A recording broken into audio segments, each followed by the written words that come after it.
Qu'est-ce qui a bien pu pousser notre invité à s'orienter vers un parcours scientifique ? Et d'ailleurs, comment on fait de la science ? Mais surtout, comment la définir ? Retrouvez les réponses à ces questions dans ce nouvel épisode de Parcours de Sciences, un podcast qui vous est présenté par l'association Terminus des Sciences. Dans un premier temps, je veux bien que tu te présentes et que tu me parles de ton métier, éventuellement, si tu le souhaites, l'entreprise dans laquelle tu travailles, que tu me donnes ton nom. Je m'appelle Tristan Camin, je travaille dans la filière nucléaire depuis un peu plus de 7 ans maintenant. Je suis rentré dedans plus ou moins par hasard en cherchant vers quoi j'allais m'orienter pendant mes études. Assez rapidement, compte tenu de tous les débats qu'il y a autour de cette filière, je me suis aussi passionné pour tous les aspects de vulgarisation et de médiation sur le sujet de l'énergie nucléaire et puis progressivement plus largement au sujet des sciences en général. Sachant que j'ai toujours été fan de tout ce qui existait comme vulgarisation scientifique, que ce soit les C'est pas sorcier il y a 20 ans ou les blogs, etc. plus récemment.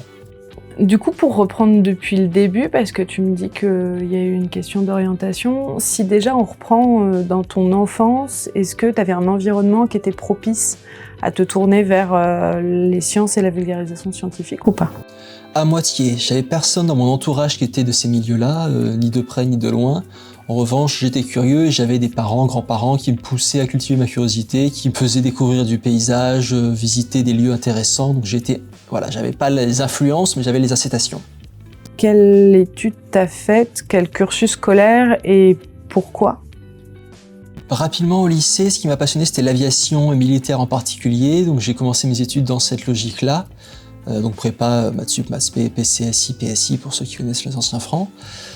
École d'ingénieur côté ingénierie aéronautique pendant d'abord 2 ans. Et je trouvais que mon CV allait être très très pauvre en sortant d'école. Ça allait être le même CV que tous mes camarades qui sortent à l'époque des ingénieurs en aéronautique, on en formait par paquet. Donc j'ai cherché ce que je pouvais faire comme double diplôme.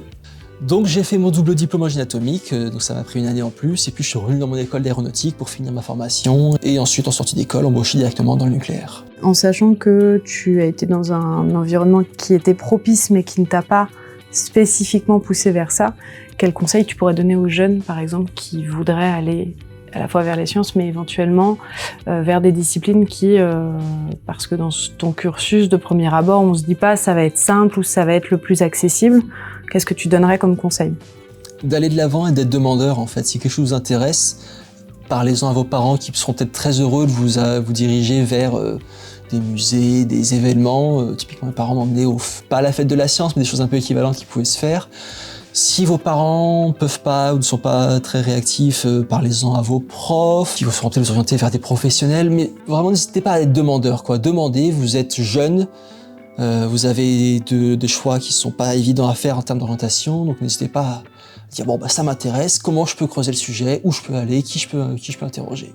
Dans cet aspect vulgarisation, médiation, est-ce qu'il y a une personne en fait qui t'a un peu motivé parce que ça t'a inspiré ? Ouais, en fait, c'est 2 enseignants que j'ai eus quand j'étais étudiant en génie atomique.